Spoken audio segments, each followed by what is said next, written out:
Namaste and welcome to Live, Love, Engage. I am Gloria Grace Rand, and today I've got a guest with me who is an expert on helping people to actually get booked as a speaker. And I am excited to learn more from her because I'm a speaker and I'm always wanting to learn more myself, selfishly. But, a lot of people these days have been using Zoom in this year of COVID to be out there and speaking and having to pivot a little bit because the in-person events have dried up. So I'm curious to hear what Leisa Reid has to say about that. So first off, welcome to Live, Love, Engage, Leisa. Oh my gosh. Thank you, Gloria Grace, for having me here today. Oh, well, I am delighted to have you. And let me tell you a little bit about this woman. As I said, she is an expert in this subject. In fact, she is the founder of Get Speaking Gigs Now, and she mentors business professionals and entrepreneurs who want to make an impact and ultimately attract their ideal clients through speaking. And as a speaker herself, she has successfully booked and delivered over 500 speaking engagements. Not too shabby.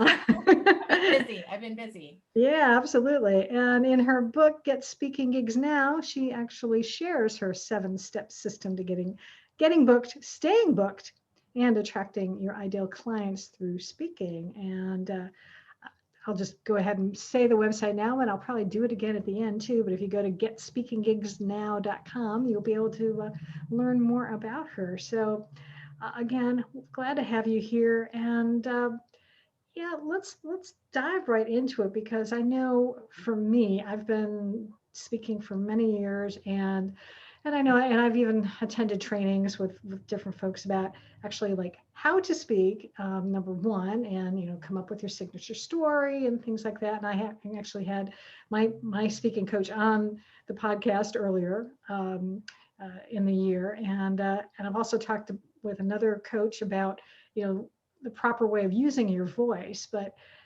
if you want to use speaking for your business, you got to get those gigs. So, what is like the number one secret you found to getting booked and staying booked as a speaker? Well, I'll share the number one secret, and then I definitely want to address what you had shared a moment ago about where the focus is in speaking and speaking coaches. A lot of times it's all about like how you deliver your content. And Right. but if you could have the greatest talk in the whole wide world, if no one hears it, it's like the tree falls in the forest. Does anyone hear it? I don't know. Exactly. So we want to, my motto is done is better than perfect. Let's get you out there. Let's practice it. Let's tweak it. Let's evaluate it. Let's keep moving forward so that you can be successful. And then of course those other things are important too. It's just I don't see people learning how to get on stages as much as I see them learning how to create their talk. So Right. but that being said, the number one secret that I have found to be really helpful in me booking hundreds of speaking gigs is to have what I call a speaker soulmate or network. What you can start with networking with other speakers. For Mhm. example, a lot of times people might consider another speaker a competitor, Right. but which, maybe there's a chance that that's possible in some certain way. But certainly all speakers are not your competition. In fact, most, if not all, speakers could be allies for you Mhm. because an organization is not going to have you back every single month to speak to their group. They may not have you back twice, depending on what they deem valuable for their audience. They might always want fresh, different topics. That's true. So who better to help refer you to places but someone who's already spoken there? And so people don't really realize how much gold they have as a speaker. Like, for example, Gloria Grace, you said you've been speaking for how long have you been speaking for? Would you say? Oh, How I'd many? say probably about 8 years now, I would think. Okay. Yeah. And about how often would you speak each year? Just approximately average. Not as often as I should be. I know that. So, if I'm well, before I did the podcast, let's put it that way, I would say, maybe an average of of 12 times a year. Maybe it is Right. as little as 10 to 12 times, once a month, maybe. Okay. Yeah. So even if we did 10 times, let's just do easy math. We'll be really conservative. That's 10 times a year times 8 years. That's 80 prospects you might have to share with another speaker. 80 introductions or referrals you might have to share with another speaker. Hmm. So speakers themselves don't realize how valuable they literally have, like a treasure trove in their database that they don't even access. Why is that important? Well, because guess what? If you have that, pile of gold, and another speaker who's maybe spoken about the same amount of time as you, and you like them, you know them, you trust them, you appreciate their work ethic, they speak to similar audiences as you, but they don't compete with you.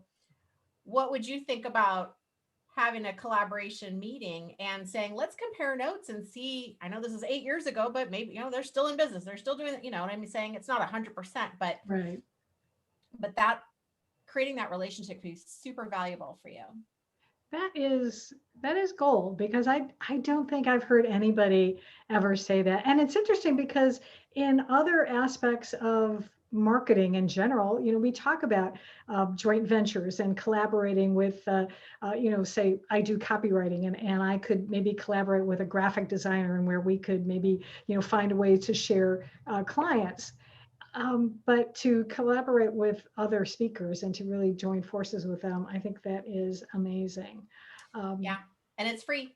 yeah, yeah, I mean, absolutely. it takes some So, time, but you don't have to run a Facebook ad to do that. You know what I'm saying? yeah, It's really comes down to those relationships. And sometimes people expect there to be this secret magic pill that one day they can take and it'll get them on that stage. I'm like, the secret magic pill is link arms with somebody. Link mm, arm, that's one of the key strategies you can do.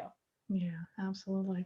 Now, I obviously getting books is getting booked. If I can speak today, it's been a long day. Um, is one challenge, let's say, that speakers have, but what have you found in your experiences, maybe one of the biggest obstacles, especially aspiring speakers, people who are just trying to start making either using it in their business, or maybe they even want to be a professional paid speaker. How can they overcome that? One of the biggest obstacles I see is actually an emotion or an experience of self-doubt.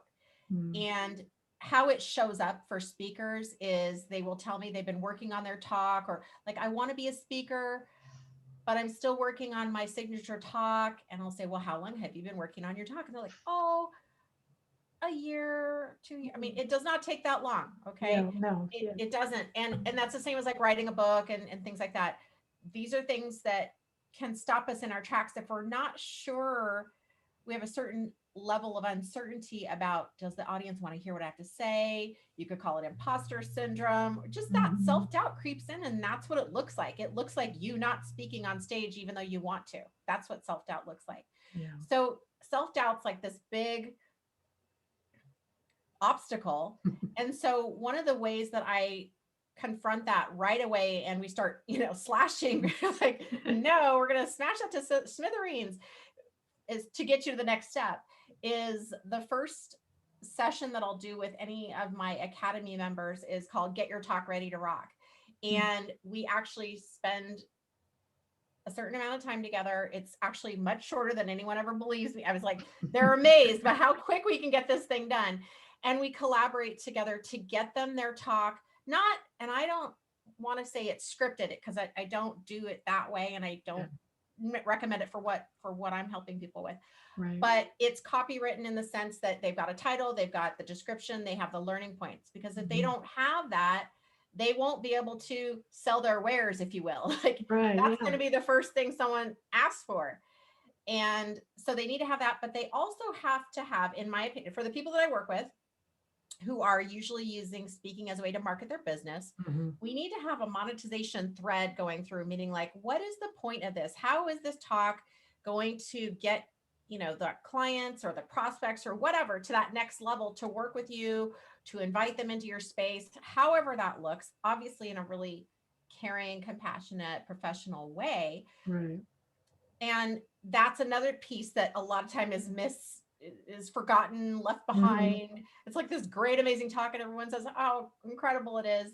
Yeah. But then you leave, back when we were in cars and driving places and whatnot. But I tell them, so you're in the car, the talk is over, everyone's told you how great it is. What do you have to show for it? Like, because that's going to wear off. All those little compliments, by the time you drive up into your driveway, it's going to wear off if you don't have something to show that, like, oh, this is moving the needle for my business. Yeah, absolutely. So yeah, that is so important, because that's definitely one thing I have learned is you need to have a plan in place of where you're going to go. Just as you said, how are people going to, what's the next step for them to take? And I think that's definitely one of the key mistakes that speakers make. Are there any other mistakes that you found that especially new speakers make? Yeah, definitely.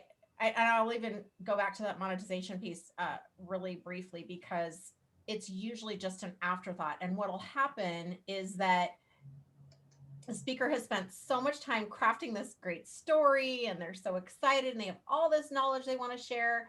And then all the time runs out, and they forgot to give their offer, or they forgot to plan to give their offer, or what have you. Something gets in the way of that. So those are things too, that in a strategy, you still want to create space for whatever it is that you're inviting people into. So that's definitely a mistake. I see all kinds of speakers make that mistake, not just new speakers. Right. Yeah. Again, it ties back to that self-doubt of like, it's vulnerable to give an offer. Like, what if people don't want what I have? And Oh yeah. what if someone says no? And what if? And then all of a sudden we run out of time and we forget to give it. So, but other mistakes I'll see people make is winging it. This is pretty common for people who are naturally good speakers, naturally, comfortable on stage. I'll get that a lot. People say, "Oh, I'm not scared to speak. I love speaking. I can speak on anything." And I'm like, I've spoken on 500 times, and I certainly wouldn't say that I speak about anything. I'm comfortable speaking on stage, but I'm really best when I know what I'm talking about. Yeah. Not just random thoughts from Leisa. Yeah. Right. So I am a huge fan of practicing.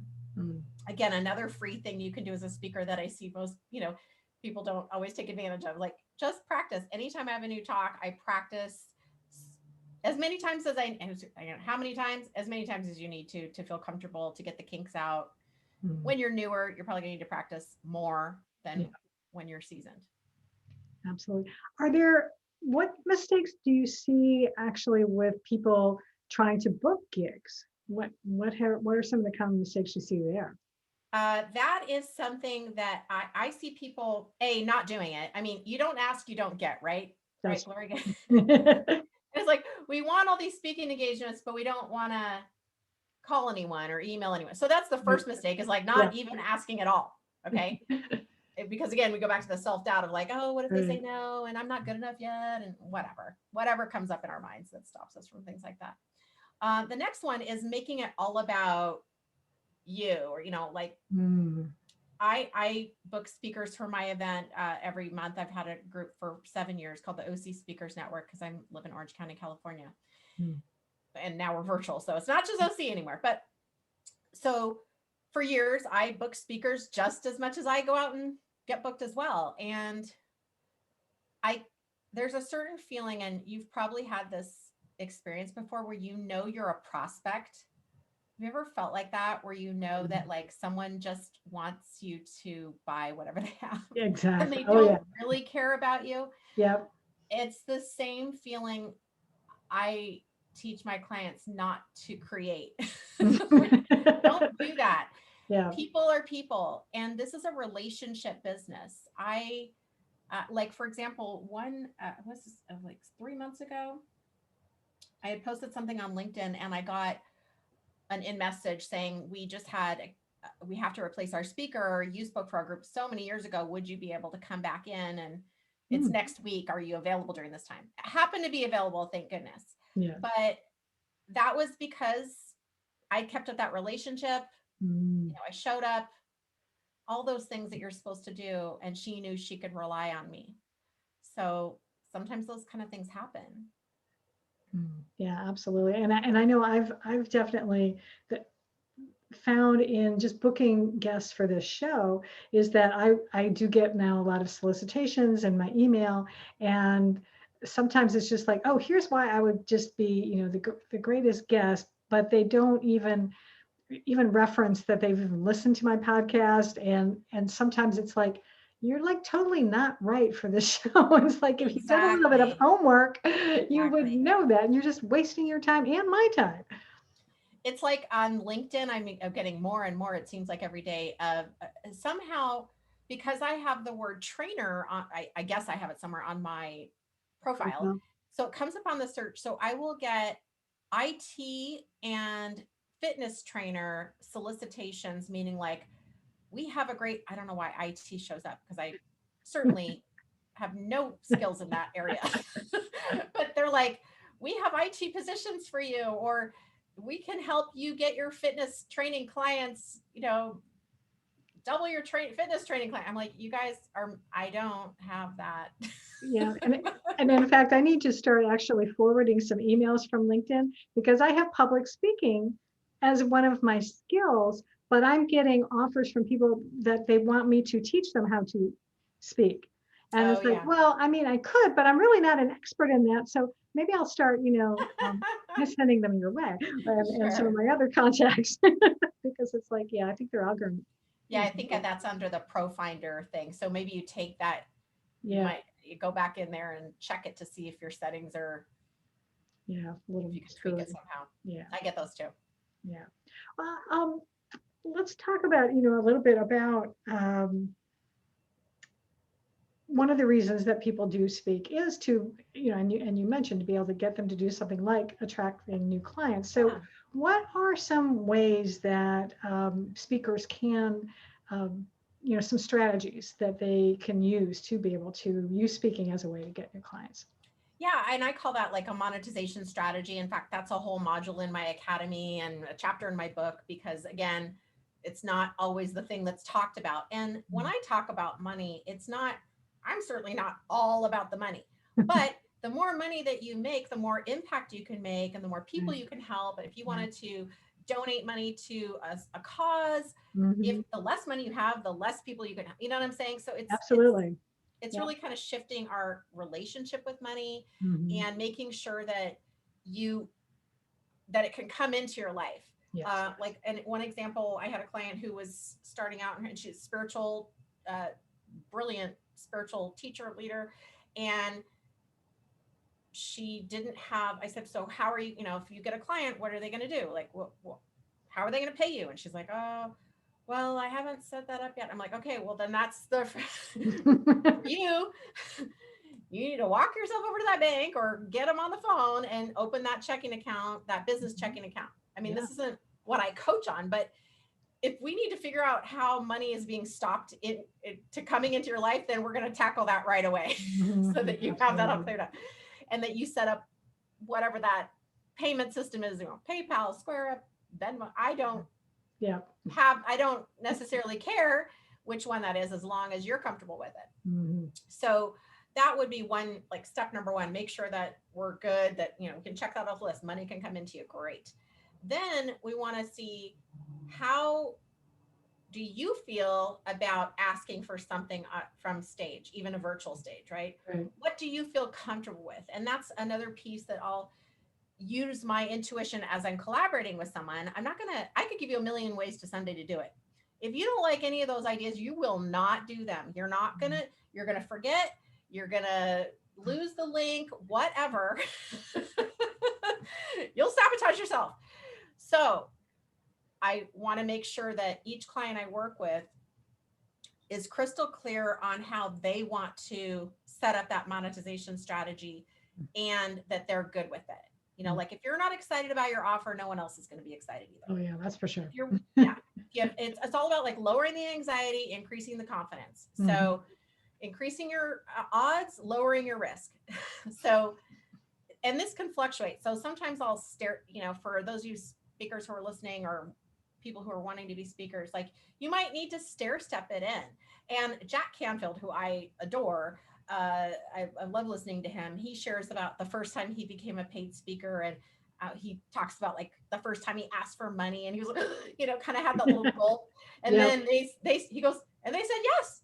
And then I was like, oh man, I should ask for more. More, So then, right. the next time he kind of ups a little bit. So I'm Yeah. a big fan of stair stepping yourself into it. It's like, if, I say a number and you're like, no, that's not possible, I can never ask it. But then we need to get it to where it's just a little bit above what you think. It's a little bit of a push above what you think is possible, because you don't want to make it so low that that's not good for your business. Right. Now, I'm not saying you never have free offers. So again, it's not necessarily about the dollar amount. It's about what strategy makes the most sense for what you're offering, how you connect with people.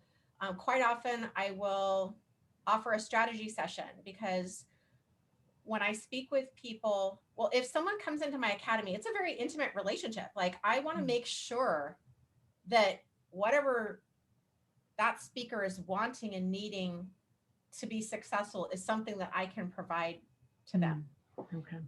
So certainly not all my programs require a phone call with me, but that one, yeah, it makes sense, and they're investing in me and needing, I would think, to get to know me a little bit, of like, what's she all about? And Exactly. but if I'm just selling like pizza, they don't need to get to know me, they Sure, don't yeah. need to know where I learned my pizza making skills, Yeah.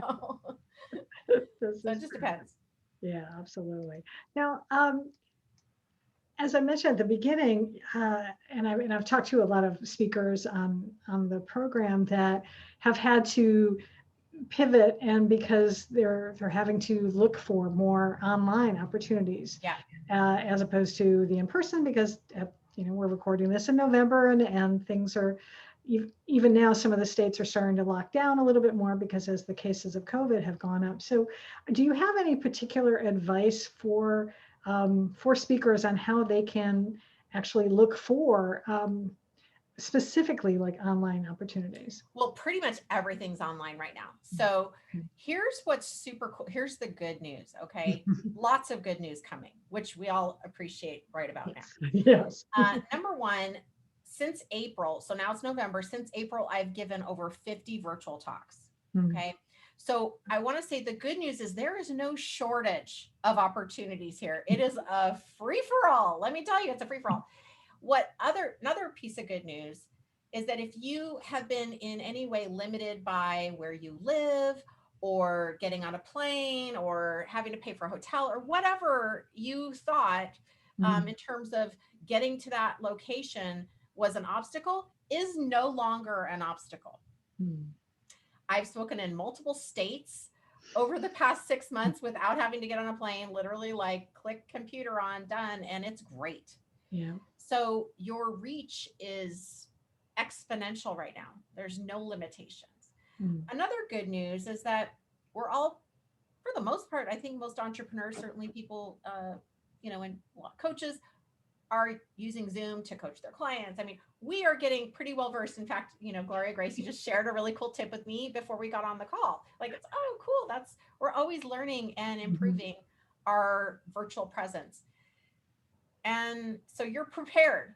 Like, if you were waiting to be ready, you're ready, right? There's live streaming. You could YouTube, you could be on someone else's stage. You can make your own workshop. I mean, there's like a million ways to Sunday to be a speaker right now. Just so many opportunities. And that was perfect, because that was going to be my next question. It was like, can you share with us some of the different opportunities there are out there? Yeah. I mean, this is what's so fascinating about all that has changed. Not that much has changed too, because I had recorded my updated academy information, and I launched it in January of 2020. It was already had been written over the years, but I finally okay, I'm going to actually just record everything. So it goes live in January 2020. Well, obviously things happen. So no, I'm sorry. Did it go live? Yes. It's been such a crazy year, right? I know. Yeah. I was like, was that a year ago? Yeah. Okay. So, and as I reflect on all the things that I taught, it's all still relevant. The only one maybe tiny little piece is like how to make sure you have a cord for the projector and Oh, what you should bring with you. Okay, right. so you don't bring it. So it's like, okay, cool. I don't have to worry about that right now. Like, I don't have to worry about a projector. That's the one main big change. Everything else is the same. Hmm. There's tweaks on PowerPoint. I'm not going to necessarily go into that, but in terms of Right. getting the gig, relationships, what we talked about in the beginning, Hmm. asking, you don't ask, you don't get. That is, you're guaranteed to not speak at all if you never ask anyone for a speaking engagement. Yes, this So, is true. I learned that lesson a long time ago. Absolutely. Um, one, it's one thing, I guess, and maybe this is, people. I don't want to say if you're lazy, maybe because it's like, you're having to go out and get. But what if you want people to actually, come calling you? oh, well, so yeah, so so what do you have to do to be able to make that happen? I guess. yeah, you could totally do that. That's in fact what I teach people. I would much rather get a warm referral or introduction than a cold call any day of the week. So everything that I teach people is about how do you get as much exposure without wasting a bunch of time, right? Right. And making it painful. Like we want to make it pain free. And we literally go back to that very first thing that I shared. If you partner up with one other person who's on the same adventure as you, but not a competitor, all of a sudden you could, I mean, imagine, Gloria Grace, imagine if you had someone who was kind of along the same lines as you. They had about 80 speaking engagements in their back pocket that they forgot about. Hmm. You could just start at the most recent and introduce each other. Yeah. You have zero cold calling. That's what I call the red carpet is rolled right out for you. Mm. So there's a lot of ways to make it an easy yes Ah, by really relying on that third party testimonials, what you're setting up. oh. Doesn't mean you never follow up with anyone, but you're Right. not literally cold calling, right? You're Yeah. like, oh, nice to meet you. Let's see if we're a fit. Okay, good. Great. We are. Or, oh, we're not. Well, good luck to you. And Move on. do whatever I can to support you, but this looks like this one's not going to be a fit. That's Yeah. okay. Yeah. Absolutely. Um, You've mentioned your academy a few times. So is this something that you have that's ongoing, and can you tell us a little bit more about that? It is. I have people can apply again. Best way to apply is to set a call with me at getspeakinggigsnow.com/chat. And the link is on my regular website if you don't remember the last four letters that I just said. Right. Chat. And it's a 3-month incubation process where we literally do everything we can from soup to nuts to get you ready to have speaking as part of your business model. Mm. And typically, very often, speakers book talks while in that 3 months. You don't have to wait until you're done with 3 months to get booked. In fact, quite the opposite. We're going to try to get you up and running very, very quickly. Mm. Oh, well, awesome. Yeah. Well, I would encourage anyone out there who is interested in doing that, then to have that conversation, because there's no harm in having a conversation. So that's, Absolutely not. yeah. Absolutely not. Thank you. And I'm sure they can also. Where can I get your book? Is that available on your website It's too, or? also on my website. Okay. Yes, that is available there. And if you want, there's some free tips on there as well. 5 top tips to get more speaking gigs. So that'll come up right when you go onto the website. So all kinds of cool stuff. Go for it. Whatever works for you. If you want to have a chat, we can have a chat. If you want my book, it's there. And if you want some free tips, that's there too. You can get Um, all 3. Very good. Yeah. Hey, that's a good deal. Is there anything else before we end this today that we haven't covered that you think would be important to Um, share? just a word of inspiration for people. If you have, here's what I have found. If you've dreamt of becoming a speaker, like you have that, like, oh, I was in the audience and I was watching them and I thought I should be up there. That's something very common that I will hear from people I work with. Hmm. It's not that dream doesn't come to everybody. Hmm. There's a lot of people out there who never want to speak. Oh, that's Okay. right. And it's Yeah. not in their wheelhouse and it's not in the Yeah. plan and it's not on the agenda. If you're someone who that, you're like, yeah, I can really relate to that. That means like you have something that needs to be shared to a wider audience. So I want you to really listen to that voice. Mm. And if this is, the sign that you've been waiting for, this is it, right? Yep. Like reach out to me and we can talk through that. Mm. That is excellent advice, and I appreciate that because, yeah, it's true. They say, was it death and taxes, and public speaking are like the three biggest fears. So, yeah, if you want to do that, then you do. I believe you're right that you do have some sort of message, and and don't be afraid if you don't know what it is right away either, because that's why if you seek out someone like yourself, that you can help them to be able to Absolutely. figure it Yeah. out. Sometimes people think like, oh, I want to get my talk ready before I come see you. I'm like, no. I'm just going to change the whole thing. And we're just going to change the whole thing. So just, not, we'll keep whatever's necessary, but I have found that usually it changes pretty drastically. Yeah, absolutely. Yeah, I know mine has changed over the years now, and I actually just was working on it this week that it's Oh, totally good. different and so much better. But it was Good. just I needed circumstances to happen in my life that prompted it, and that's all good. So, There you go. Love it. yeah, so awesome. Well, Well, thank you so much for having me. Oh my yeah, gosh. thank you. This has been awesome, and you are a delightful person, and I know that you will help others because you just have a light about you, and Oh, thank I you. appreciate that. So, and to all of you who've been listening and watching, I also appreciate you very much. Thank you so much, and as always, go out and live fully, love deeply, and engage authentically.